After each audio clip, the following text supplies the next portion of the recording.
Amon Tobin is a Brazilian electronic musician, producer, and composer. He has 8 studio albums and 2 more under his alter ego, Two Fingers. He has also worked on numerous films, both major motion picture and independent, and produced musical scores to several critically acclaimed video games. Amon Tobin is a pioneering figure in the electronic music world who has influenced the likes of the Kronos Quartet and Diplo. He has even drawn comparisons to legendary composers such as Quincy Jones and Miles Davis. Growing up, his family bounced around before eventually settling in Brighton, England, where he spent his formative years. Although he had no formal training in music, Tobin has always been infatuated by it. Although he went to university for photography, his interest in music only continued to grow. Upon discovering the sampler, Tobin started to make electronic sample-based tracks in his bedroom, drawing inspiration from the blues, the hip-hop scenes of the 1980s, and the jungle and drum and bass scenes of the 90s. Here is a brief clip of Tobin explaining some of his history and relationship with various music tools. I started off with a cassette deck and graduated to, I think it was an SK1 Casio, and moved from that to an Akai SO1. So very crude tools, to say the least. Not to mention the Amstrad Studio 100, which was my first multi-track, and that thing was crazy. It was like a hunk of plastic with drawn-on LEDs. It was just complete garbage. So I made my first records on those things, and that's why they sounded terrible. Actually, I think they sounded all right. But the point I'm trying to make is that you really don't need all this shit. Tobin uses these machines like musical instruments rather than precise electronic tools. Here's a clip about one of those tools.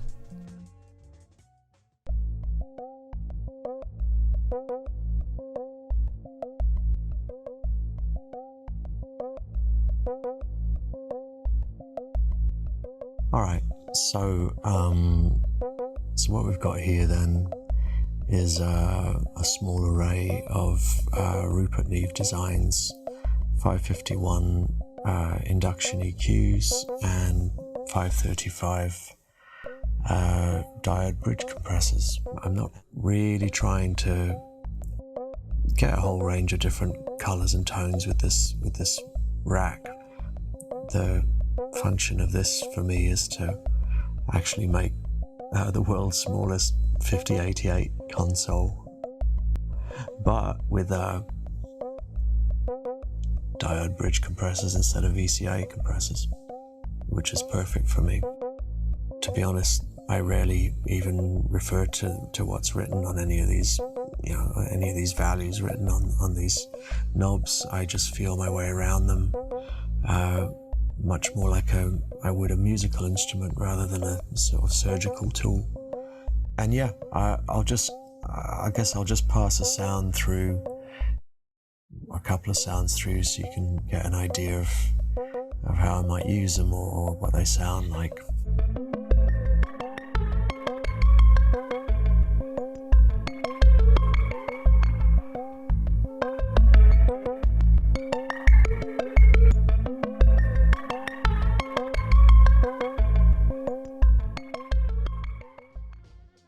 While still in university, Tobin responded to a magazine promotion for the London-based 9-Bar record label, which asked artists to send in demos of their songs. Tobin sent in a couple tracks and ended up getting signed by 9-Bar in 1996.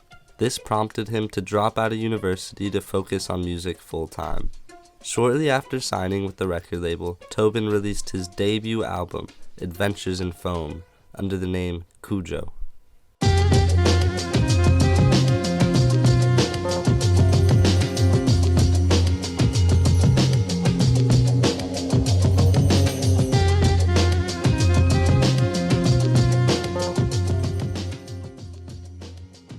Adventures in Foam is an abstractive electronic composition which includes some of his earliest tracks. It features jazzy breakbeats, and as one YouTube commenter mentions, mystical funk grooves. The album caught the attention of the heads of larger London-based label Ninja Tune, who signed Tobin in late 1996, this time under his own name. Over the next few years, Tobin would release 4 more albums, all under Ninja Tune. There was Bricolage in 1997, Permutation in 1998, and Super Modified in 2000. With these albums, Tobin kept the jazzy breakbeats, but with each new release he dove deeper, pushing the boundaries of what was possible with electronic music and found sound. Around this time, 2 important electronica movements were peaking: trip-hop and drum and bass. These albums from Tobin received positive reviews at the time, but would be critically acclaimed by later reviewers who deemed them classic albums. Ryan Schreiber from Pitchfork wrote, "On Bricolage, Tobin pours some amazingly real-sounding instruments out of his keyboard and sampler, making old jazz music with modern technology. Up there with classic albums by Quincy Jones and Miles Davis, Tobin is a true example of what can be done with little equipment and a wealth of talent." He gave the album a 10 out of 10. In 2002, Tobin released his 5th album, Out From Outwhere. It was his first album created mostly in a professional studio environment, and it was here where he started to implement more field recordings into his work. This was something he would further explore in his work for the video game, Splinter Cell: Chaos Theory. Tobin's soundtrack for the third-person stealth shooter has been considered a groundbreaking work in the world of video game music. Music has always been used to evoke emotions while telling a story. Films have always had soundtracks, and now we are seeing the same principles applied to video games. By incorporating music into games, the user is provided with a more immersive experience. As the player's situation evolves in-game, so does the music, eliciting an emotional response and further captivating the player. Tobin executes this perfectly. In a 2005 interview with Ken McAuliffe, Tobin describes his work on Splinter Cell as follows. The track would be split into 4 layers of different intensities. For example, when the character is just creeping around, you only hear 1 layer of the music, maybe the bass or light percussion.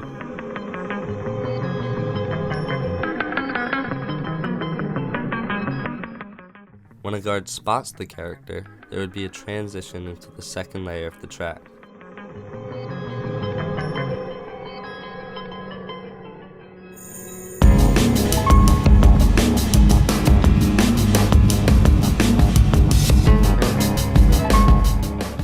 So the track builds as the game intensifies.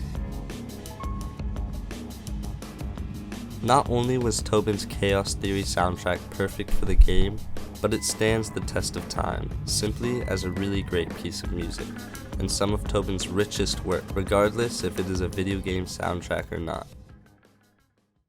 After his work on Splinter Cell, Tobin released his 5th studio album, Foley Room, a title alluding to the Foley rooms used by sound artists making sound effects for movies. This album marked his move away from pre-recorded sounds to only using his very own field recordings. According to the press release for the album, some of the sounds Tobin used for the project included motorbikes, tigers, insects, and water falling from a tap. Here's Tobin explaining some of this process in an interview with Beatport. So a lot of the sounds I'll make will be sort of hybrids of different things that I'll go out and I'll record the different elements of.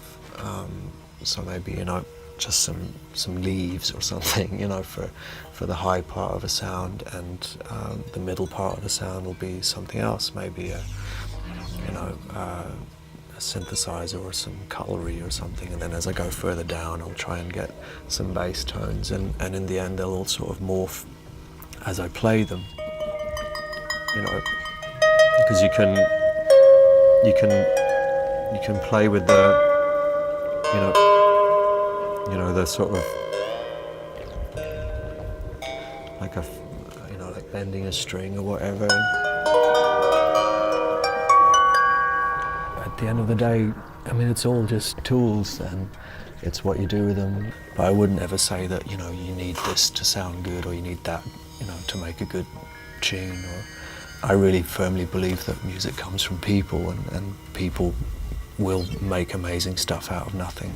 In 2011, Tobin released his 6th studio album, ISAM, or ESAM, an acronym for Invented Sound Applied to Music.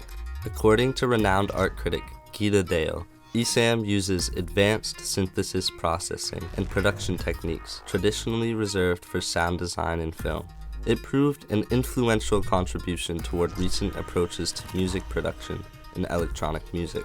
His process for this album was similar to Foley Room, where he incorporated many of his own field recordings along with a spectral morph. Here's a sneak peek at that process while making the album.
Invented sound applied to music also paved the way for a new kind of audio-visual performance.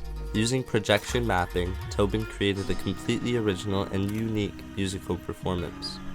He went on to perform ISAM at some of the world's most prestigious venues, receiving global acclaim from various media outlets and inspiring a completely new wave of audiovisual art. In this next clip, Tobin talks about his thought process behind the ISAM performance in a sit-down with Monica Marusic. For this show, the thing about it is that because it's such a kind of an unusual record in the way that it's made, it couldn't really be performed in a normal way either, because I couldn't, there was no band, so I couldn't perform it with a band, and there was no, it's not a DJ record, so I couldn't DJ it, so I had to think of this other way of presenting it, and it came about as a sort of a function of trying to represent what the record is visually, without really showing me on stage, hunched over controllers, twiddling knobs. So really, the show is kind of visually, it shows the result of what I'm doing, or a possible interpretation of the sounds that I'm making.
While Amon Tobin has drawn influence from many genres, he has blazed his own trail, remaining unconfined by any one genre.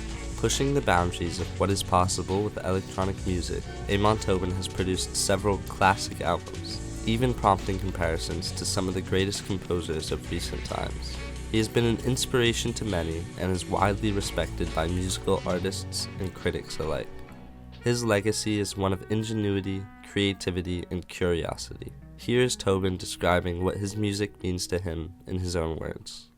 My own music it's more about exploring sound and exploring what's possible with sound, and trying to find out about music as well, trying to learn about music and sound and why it does, why it works the way it does. And it is that curiosity about things that tends to drive me and motivate me.